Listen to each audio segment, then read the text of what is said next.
با وطن شیخو کسول راغلا محبتنا بفرمان شیخو کسول راغلا تشتی غرونا با وطن شیخو کسول راغلا محبتنا بفرمان شیخو کسول راغلا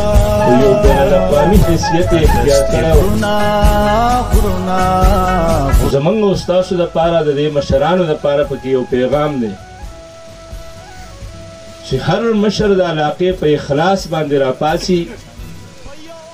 نو دا زما یقین دی چې د هغه په اخلاص کې الله برکت پیدا کوي او د سختو نه سختې کړکېچلې مسلې الله هواري د مشرانو په ذریعه باندې هغه وخت کې موږ الله په ځان باندې ګواهي کوو چې کله دا وقوع وشوه او قوم روډونو ته راووته نو دا زموږ په ضمیر باندې بوج و چې په دې حالاتو کې پکار ده چې د علاقې مشران خپل کردار ادا کړي او موږ په چوک کې ولاړو چې دا علاقه د انتشار نه د شر نه د فساد نه د دکانونو او د املاکو د سرکاري ادارو د تباہی نه بچ کو او دا مسله خیر طرف ته ورسی موږ په هغه وخت کې د دې علاقې د مشرانو د انتظامیو شکریا ادا کوو چې د ګوشتن مشرانو خپل ځان قانون ته پیش کړ او د هغې په نتیجه کې په هغه اور باندې اوبه پرېوتې او غولې هنګامه د هغې په نتیجه کې سړه شوه او اوس چې کوم د صلح تقریب دی موږ او تاسو پکې ناست یو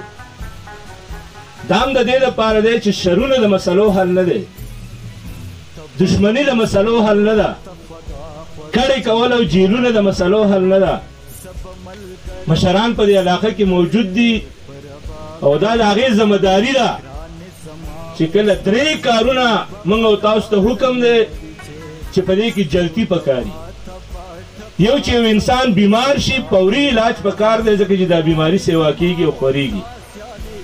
یو چې په یو کور کلي کې چېرته یو کور ته اور ولګي نو د کلي د خلکو دا ذمهداري ده چې د یو کور اور مړ کړي ځکه چې ټول کلي ته د هغې نه اور لګي او د دوو مسلمانانو منځ کې چې تنازعه راشي دا خو به د قیامته پورې به راځي دا خو چې څو پورې شیطان موجودي اب خپل کار دا به جاري ساتي خو چې بیا هم تنازعه راشي او که دا تنازعې نه راتلې نو الله به په قرآن عظیم الشان کې ذکر نه کولی د صلح ذکر هم پکې موجود دی د تنازعاتو او د هغې د حل ذکر هم پکې موجود دی نو بیا د علاقې د مشرانو دا ذمهداري جوړېږي چې د دې نه کم اور لګي او خاندانونه تباه کېږي چې په هغه اور باندې اوبه واړئ او پر وخت هغه مسلې ختمې زمونږ خو دا خیر دی چې د تاڼو د تحصیلونو د عدالتونو د ذمهدارانو د خپلو ذمهدارو سره لویه ذمهداري دا ده چې دلته امن قایم وساتي او د امن د قیام دپاره دا ضروري ده چې الله دې علاقې له بهترین مشران ورکړي دي. موږ په دې باندې فخر کوو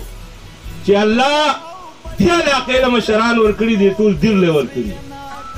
نو بیا دا د انتظامیې ذمہداري ده چې دې علاقې د مشرانو فریستونه جوړ کړي، او دا کار ګران نه دی.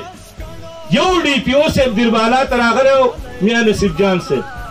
او هغه په یو تقریب کې خبره کوله چې په یو کال کې ما 1200 جوړې وکړې. د 400 علماء کرامو مشرانو فهرست مې جوړ کړی دی، او چرته چرته چې مسله وي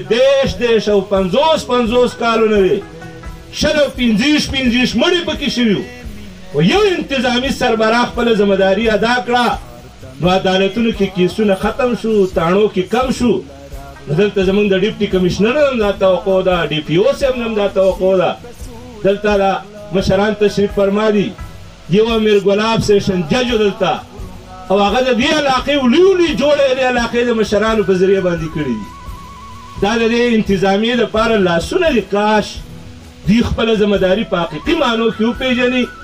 او بغیر ترخه د دې مشرانو د صلاحیتونو نه د دې د وختونو نه پیدا واري. ما څه دا احساس دی چې زمونږ د علاقې مشران از خود صلح جوړې کوي، او ډېرې درنې او سختې هغه طرفګنۍ چې وي، دشمنۍ وي، په خپله راپاڅېدلي او هغه صلح جوړې کړي دي او خاندانونه یې یو کړي دي. خو دې یو مربوط شکل پکار دی. ما خو به څو تقریباتو کې وویل، خو نه انتظامیې د دې په حواله څخه خپله ذمہداري ادا کړه. دلته فاروق جان صاحب موجود دی، ډي اس پي صاحب، زه هغې ته درخواست کوم چې که نوره ضلع کې کوئ او که نه، خو د دې 3 پولیس سټیشنو نه موږ له دا ریکارډ را پیدا کوي چې د کومو مسلمانانو په منځ کې دلته جوړې دي، او د ورانې دي، او د کلونو نه دا را روانې دي چې په هغې کې موږ یو قومي جرګه جوړه کړو. اسم جرګې موجود دی، خو دې له یو مضبوط او مربوط شکل ورکول پکار دي چې دې علاقې د مشرانو صلاحیتونو نه موږ پیدا والو، بلا سیاسي تفریق د هر پارټۍ سره چې تعلق ساتي، خو د خیر خلک پکې موجود دی، او دا غواړي چې زموږ د علاقه پوره امن پاتې شي. الحمدلله د نورو علاقو په مقابله کې جندول ډېر پوره امن پاتې شوی. دلته پوجي اپریشن تیر چاپېره شوي دي، خو جندول الله بچ کړی دی. دلته دهشتګردۍ وخت په وخت باندې سر چت کړی دی، خو جندول الله بچ کړی دی. جندول خلکو په کلونو د افغانیانو خدمت کړی دی. دی چې باجوړ والا دلته آی ډي پي شو،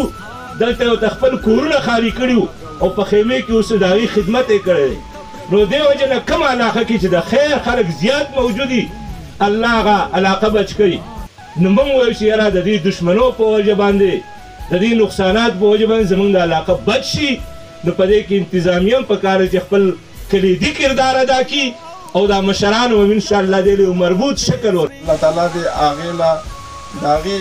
بهتر بدلې دغه کې دا ورکړي. د مشرانو نومونه جرګې واغسته، بار واغسته. ما خو یو ځل خبره وکړه چې زه به ذکر نه کوم چې الله تعالی ولا پوره بدلې ورکړي، خو مشرانو ویل، عالمانو ویل، شکریه ادا کول چې دي، نو دا خو د دنیایي د حوصلې د بیرندولو دپاره دا پکار ده چې تر مشرانو د جرګې نومونه واخلي. مشرانو جرګې نومونه دغه مشرانو واغسته، په دې سټیج باندې واغسته. الله تعالی دې ولا بهتر بدلې دغه کې دا وکړي. دا کس زما څنګ له راغی، د ده چې کوم دوک رسېدلی هغه خو زه نشم پوره کولی، خو به هر حال زما وراره طارق په ځای باندې ما دا په خپل انشاءالله تعالی چې زما نه جایز ته خدمت دغه کې د تاسو ته هم درخواست کوم، خامخا مسلې به وي، د استاده مشرانو به اوسه مسلې، زما د هغه زیږي د ورونو به اوسه مسلې. زه ټولو ته درخواست کوم چې د رحم معامله چې دا باقي ژوند زما د دې کشرانو په خیر سره تېر شي، زموږ په خیر سره تېر شي. واخر دعوانا الحمدلله رب العالمین.